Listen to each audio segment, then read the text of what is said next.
"What do you think you're doing?" she roared before I could even get a word out. "I've been standing here for almost 2 hours. I've got something urgent to take care of right now, and you dare trap my car like this. I'm calling the police immediately." That afternoon, I'd gone shopping and returned after 90 minutes only to find Sylvia's red SUV parked right at the entrance to my garage, not inside it, but blocking the way across the driveway so I couldn't get in. This wasn't some childish prank anymore. It was a deliberate act of harassment dripping with arrogant entitlement. I snapped photos from every angle, noted the exact time, and immediately called the non-emergency police line to report the car blocking my access. While waiting, I got in touch with a towing company, my blood boiling with determination not to let her keep getting away with this. Officer Roland Tate arrived after 25 minutes, listening to my explanation with a serious expression.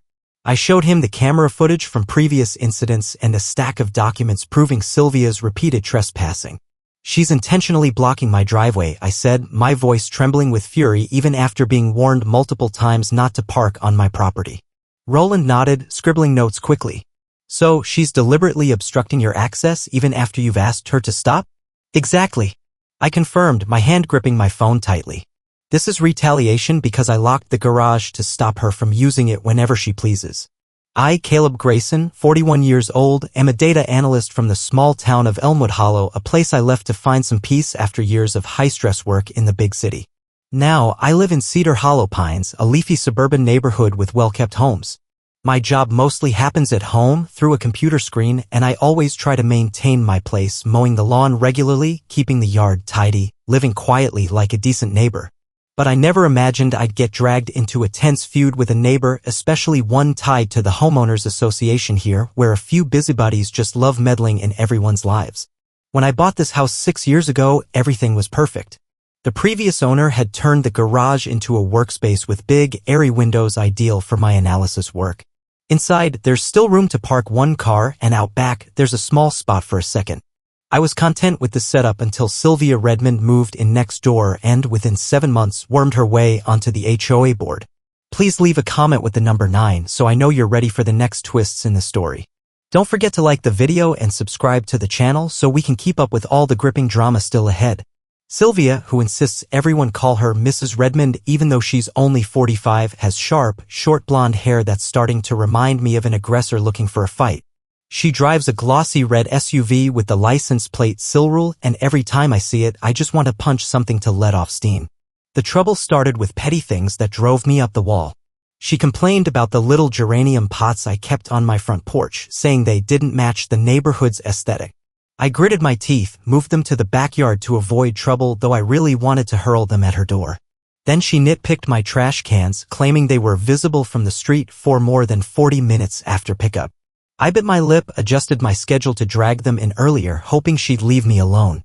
But no, with Sylvia Redmond, there's always more drama. My window curtains were too garish, the lantern hanging in my yard gave off annoying light, or a delivery bag left at my door for 20 minutes during an online meeting was, to her, ruining the area's image. Each time, I'd get an ornate printed note, a rambling text message, or worse, she'd knock on my door, standing so close I wanted to shove her back, her fake sweet voice giving me chills. "Caleb, you know," she'd often say, her eyes gleaming with smugness, "we have to keep up our community standards. I just want the neighborhood to look nice, bear with me, okay?" I tried to stay calm, handling each complaint, keeping contact with her to a minimum. That worked for a while, until the parking incident pushed me over the edge.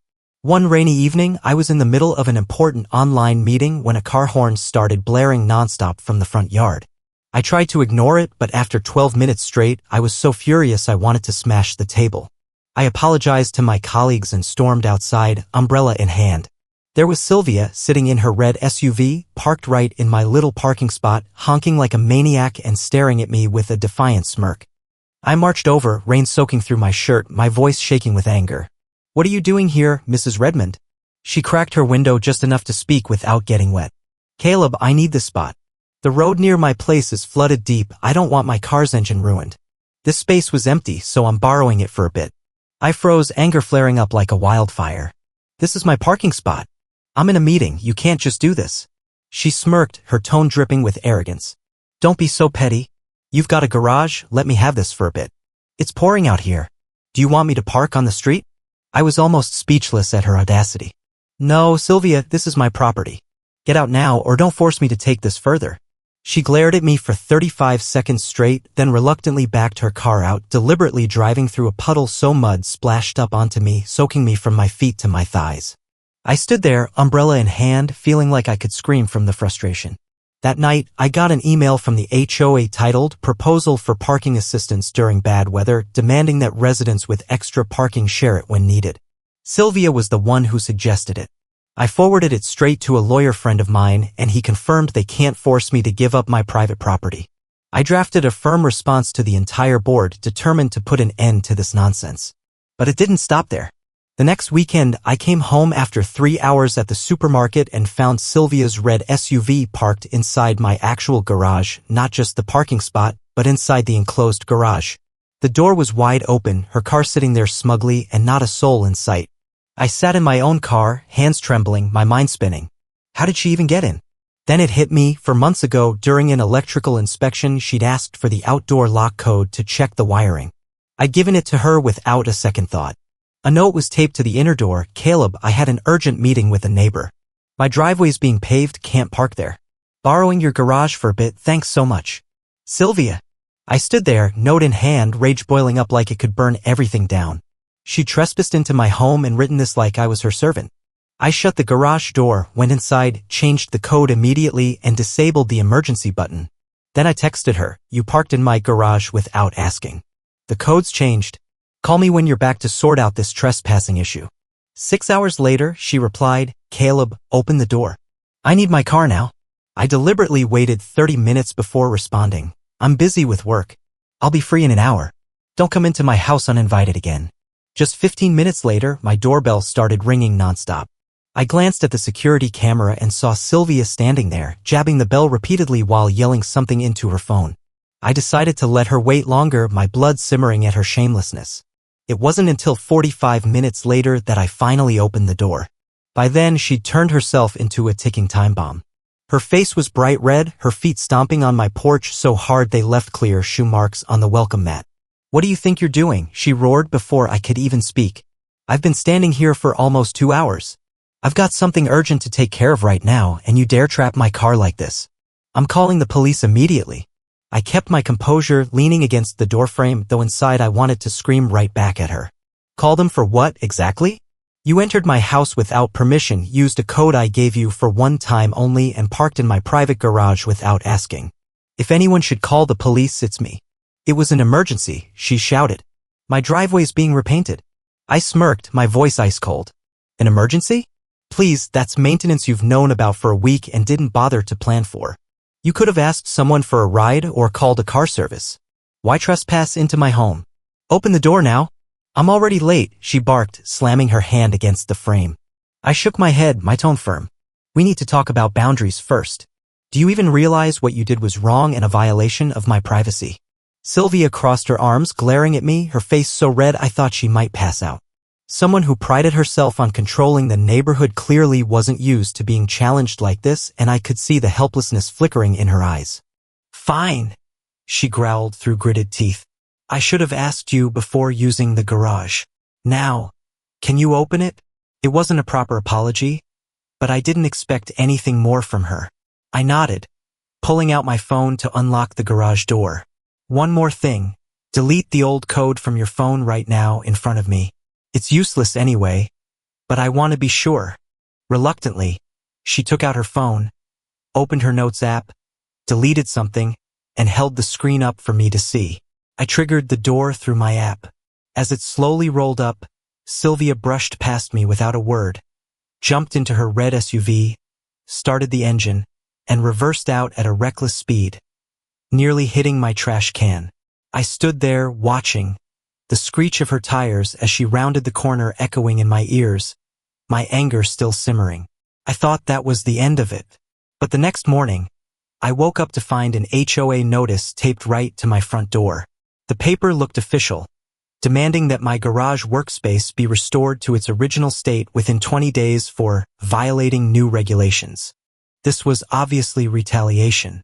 The previous owner had gotten full permits for the renovation 6 years ago, and I had all the paperwork.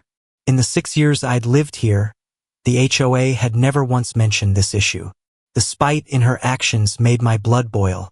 I contacted my lawyer, a friend named Lionel Whitaker, and he confirmed the HOA couldn't enforce new rules to override a legally approved structure. Lionel helped me draft a response letter, citing clear regulations and adding a subtle warning about legal consequences if they kept harassing me. That night, I was sitting, mulling over the situation, when I heard a car pull into my driveway. Through the camera, I couldn't believe my eyes. Sylvia's red SUV was back in my garage. The door was still open because I'd been bringing in gardening supplies and hadn't closed it yet. I watched her park, step out and walk off without looking back. No note, no nothing, just blatant entitlement, as if my house were public property. As I saw Sylvia stride quickly down the street, probably off to another HOA meeting, a cold determination rose in me, sharp and steady, like a fire that had been suppressed too long. If she wanted to play this game, I'd play too, but I'd make sure every move I made stayed within the law, leaving her no chance to turn the tables. I immediately closed the garage door through the app and drove to the hardware store. Less than 40 minutes later, I was back with a heavy-duty padlock and a sturdy steel hasp.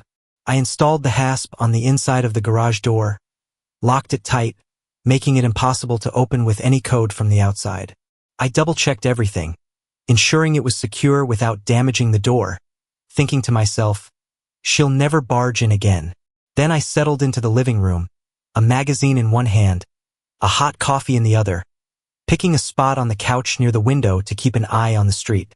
Sylvia returned after 3 hours, strolling up with that smug confidence.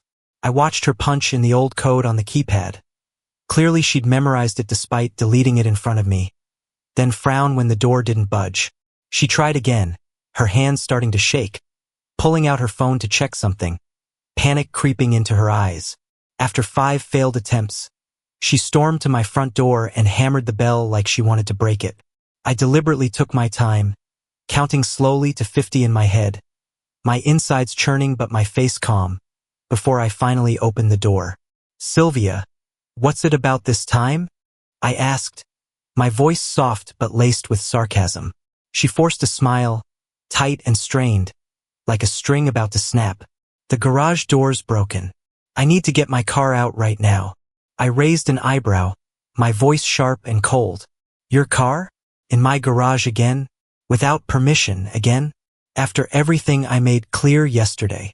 Her smile vanished, replaced by a flicker of unease. "I was in a rush and you weren't home. I figured a few hours wouldn't hurt." The door was already open. "Wouldn't hurt?" I nearly shouted, but held it back, my voice dropping low with fury. "We just talked about boundaries yesterday. You trespassed on my property, used my garage like it's yours. This is the second time you've crossed the line. I don't have time to argue," she snapped, cutting me off, her tone harsh. "Open the door. My meeting ran late, and I need to get home now." I shook my head, my voice calm but cutting like a blade. "I've installed a manual lock inside the door for safety reasons. After repeatedly finding strangers barging into my garage, I had no choice." Her eyes widened, her voice cracking with anger. "You locked my car in there? You have no right to hold my stuff. That's illegal. I'm protecting my property after constant intrusions," I replied, my gaze locked on hers. "Parking here without permission doesn't give you any rights. Don't worry. I'll open it tomorrow morning around 8. "Tomorrow morning?" she shrieked, her face flushing bright red. "You're insane. I need my car now." "You also need to respect my property and my privacy," I said, my tone steady but laced with suppressed rage. "But you haven't, have you? You send notices, file complaints, try to force me into new rules you made up, and trespass into my home over and over. This is the consequence you brought on yourself." "I'll call the police," she roared, yanking out her phone, her hands trembling. "Go ahead," I shrugged, my voice daring her. "I've got camera footage of you entering my garage without permission, your note from yesterday admitting you were wrong, and my lawyer, Lionel Whitaker, ready to handle this pattern of harassment.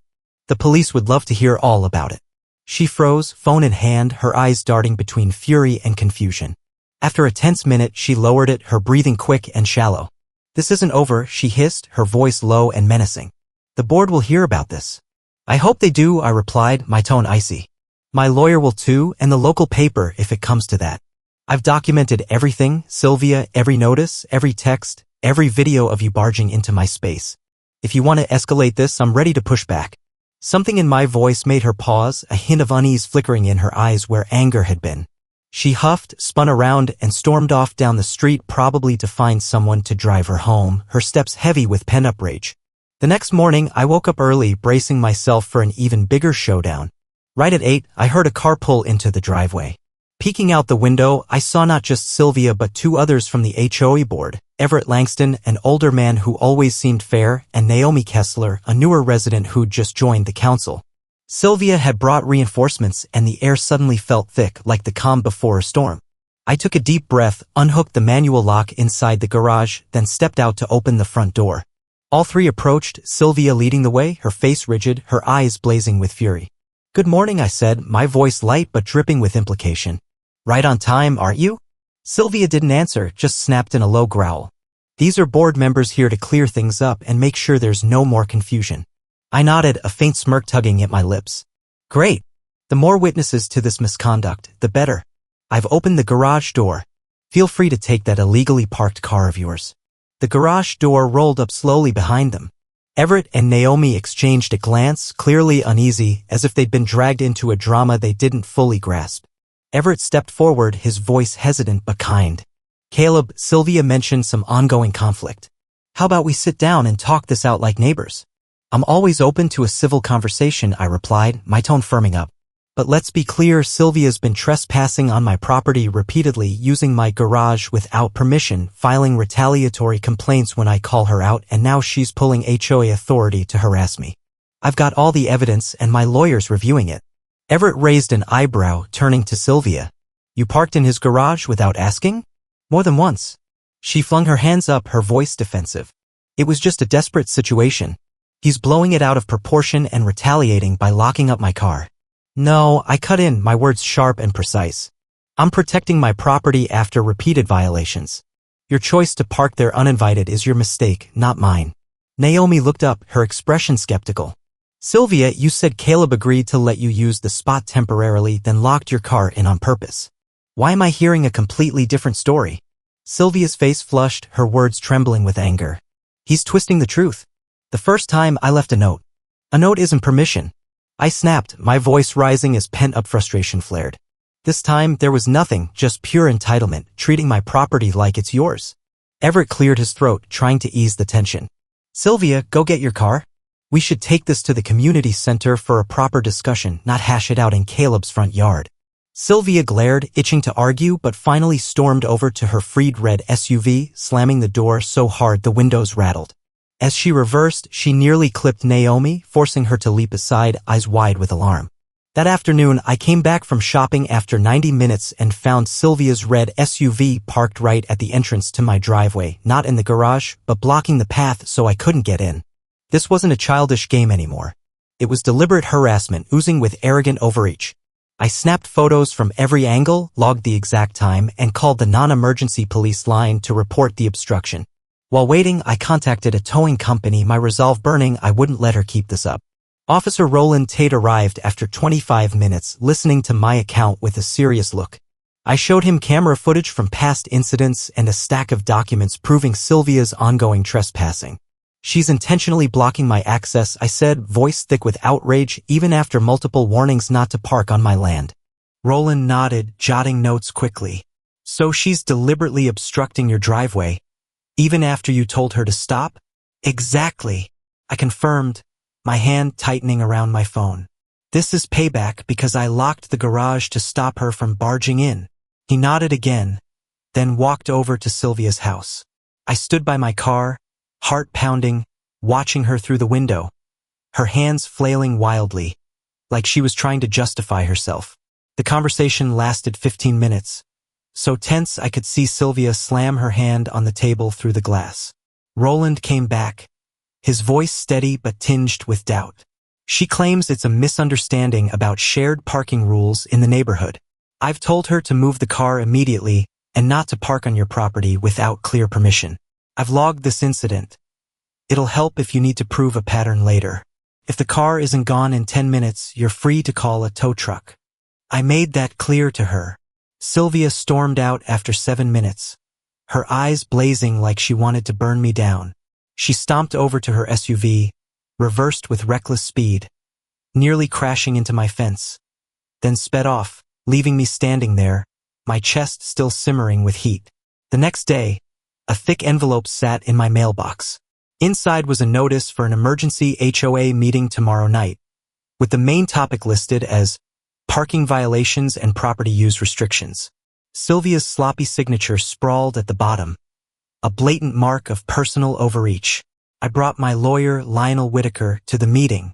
When Sylvia saw us walk in, her face stiffened, her eyes flickering between shock and fear. She stood up, her voice shrill, trying to spin a tale about community spirit and certain residents resisting rules. But I wasn't letting her manipulate this anymore. I handed out documents to everyone. Footage, texts, notices, proving Sylvia's repeated trespassing and retaliation. Other residents spoke up too, their voices thick with frustration. Complaints about unfair rules, her condescending attitude, vengeful notices after every dispute. The meeting she'd planned to crush me with turned into a reckoning of her own abuse of power. This meeting is about parking violations, not personal whining, Sylvia yelled, panic creeping into her voice. Everett cut in. No, this is about issues affecting the whole neighborhood. It goes way beyond parking. The meeting ended with a plan to overhaul the HOA's management process. Sylvia was voted out at the official meeting 10 days later, and Everett was elected as the new chair, bringing a fairer approach free of personal corruption. Sylvia put her house up for sale after 4 weeks. The day she moved out, our eyes met across the street. I raised a hand in a slight wave, a goodbye to those tense days. She gave a stiff nod, then drove off in her red SUV with the Silrule plate, gone for good. I never saw Sylvia Redmond again, but her legacy left behind a more transparent HOA and a neighborhood united against petty overreach. I removed the garage lock but kept the security cameras, a reminder that sometimes you have to fight to hold your boundaries, even after the troublemaker's gone. What do you think of this story? Caleb and Sylvia's tale reflects a common reality in modern society. Small community disputes can spiral into major conflicts when boundaries aren't respected and personal power gets abused. In today's world, from neighborhoods to social media, we often run into Sylvias, people who impose their will without regard for the common good. The lesson here is that patience, smart use of legal tools, and community solidarity can resolve issues fairly, rather than letting negative emotions take over. I believe that by standing firm and seeking the right support, anyone can protect their space while still keeping the peace. Note, this story is for entertainment and education only. It's not meant to discriminate, criticize, or offend any person or group. If you enjoyed it, please leave a comment below sharing your thoughts. Don't forget to like, share, and subscribe to the channel for more discussions. Thanks for watching this video all the way through. Wishing you a peaceful day, and I'll see you in the next one.